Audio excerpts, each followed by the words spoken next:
Hello and welcome everybody to today's edition of Breaking News Business here at Mexico News Network. I'm your host, Elliot Bullman. Remember to follow us on all our social networks and to catch us every day by logging onto our website, www.mexiconewsnetwork.com, for relevant stories and news. Let's start with today's show. Entering new markets can always be a tough challenge to overcome, especially if it's in a different country.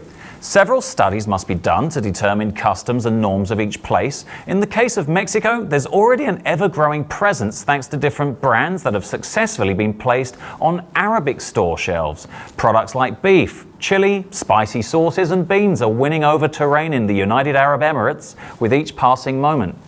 Plus, there are other companies like Cemex, a concrete producer company, are already selling their products and focusing on Egypt's market, and Kidzania has entertainment centers for kids fully operational in Jeddah, Kuwait and Dubai. Numbers were incredibly promising on 2015. Mexican exports to the countries of the Arab States League grossed over $1.2 billion, while imports reached over $685 million, according to the official numbers released by ProMexico. Nevertheless, Mexican businessmen have taken precautions when it comes to moving inside the market. They've taken into account crucial factors like politics, which is a subject that will provide a great advantage over the competition if they're truly ahead on who's the elite. Another main factor to cope with is culture, and another issue that surfaced was women in business. These regions still keep the business world women-free. You could say there's an ongoing silent sexism when compared to Mexico, who has no issues whatsoever with women in business or as part of a staff. Although not everything is an obstacle halting the process to enter this new market, the part that eases is in the incursion process is the issue that there's not a barrier between local producers and foreign products, primarily because the Middle East lacks the former. This means that there are no local companies that will pose a threat to business newcomers. In short, business relationships with the Middle East are solidifying. This will be convenient for both parts when the FIFA World Cup 2022 will open a window of business opportunities, especially for Mexicans. In other headlines, social media, especially Facebook, has become a place where many companies have successfully built a strong online presence, and most of them rely on this social network. Though it isn't the biggest or the surefire way to become a successful business, there are other tools out there with just as strong online presence. Although Facebook has been one of the main platforms for this marketing behavior, entrepreneurs have largely been underutilizing other social media platforms like Instagram and YouTube. Due to their inherently visual nature, they provide an excellent potential for business. It's a new way to do business through free online platforms. You create a new market through ingenious and unconventional ways, other than just a mere ad placed at some page. Social media offers a new way of mass exposure through carefully crafted digital campaigns. In Mexico, you can watch how this phenomenon evolved into one of the main marketing tools whose different companies destine their budgets to. Grupo Bimbo, one of the biggest Mexican companies that understand the importance of having a well-run digital campaign. Aeromexico, one of the top airlines in the country, has 70% of their clients booking online.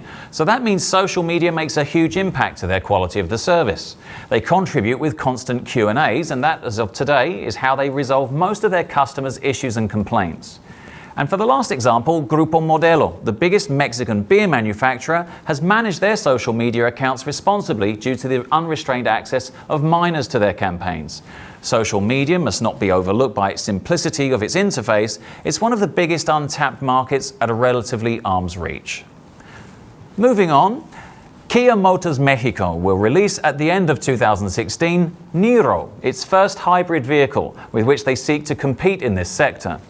Niro was presented worldwide at the Chicago Auto Show in February this year and plans to be sold in Mexico at the end of 2016. According to the Mexican Association of Automotive Industry, AMIA, from January to March, 890 hybrid and electric vehicles were sold in the country, of which 45% is concentrated in Mexico City and the rest in Nuevo León, Jalisco, Chihuahua, Puebla, Veracruz, Guanajuato, and the state of Mexico. Kia recently completed its first year of operations in Mexico, during which it has sold 34,517 units, positioning within the 9 brands with the highest number of sales in the domestic market. By the end of 2016, the company aims to sell 45,000 vehicles, with which it could reach a stake of more than 3% of the market. It's important to remember that last May 16th, Kia introduced its first vehicle fully assembled in Mexico, the Kia Forte, of which is expected to manufacture 100,000 units, of which 40,105 will be exported. Of these units, 35,505 will go to the United States, 4,450 will be heading to South America, and 150 to the Pacific, with a total of 9 countries representing an economic impact of $4 billion annually for the state of Nuevo León. Alejandro Ramirez Magaña, CEO of Cinepolis, together with filmmaker Alejandro Gonzalez Inarritu, will seek to offer the art cinema a specialized diffusion space with the Zai Cultural Center. In an interview with Forbes, Magaña said that the alliance with Inarritu aims to create a cultural center with rooms for documentary, independent and experimental film, which will also have an area of multiple uses. Currently, they're still defining the concept, and then they will announce its location as well as the architect who will be in charge of designing the center. At the moment, it's only known that the Zai Cultural Center will be located in Mexico City, a city that in recent years has grown considerably in the cultural aspect, with the creation of new venues that have helped to expand the offer that already existed in CDMX. Zai is a word that comes from a traditional farming technique, particularly useful in infertile land for cultivation. Finally, it was also announced that the project advisory board is made by Guillermo del Toro, Alfonso Cuarón, Gael Garcia, Diego Luna and Carlos Regadas, among others.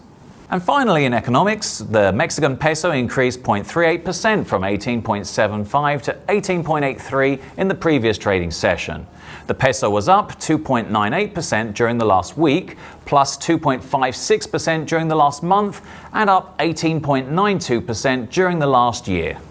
Mexico IPC index changed negative 0.95% during the last week, negative 1.28% during the last month, and was up 2.32% during the last year.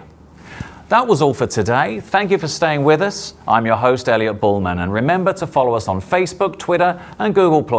Log on to www.mexiconewsnetwork.com for more information on Mexico and the world.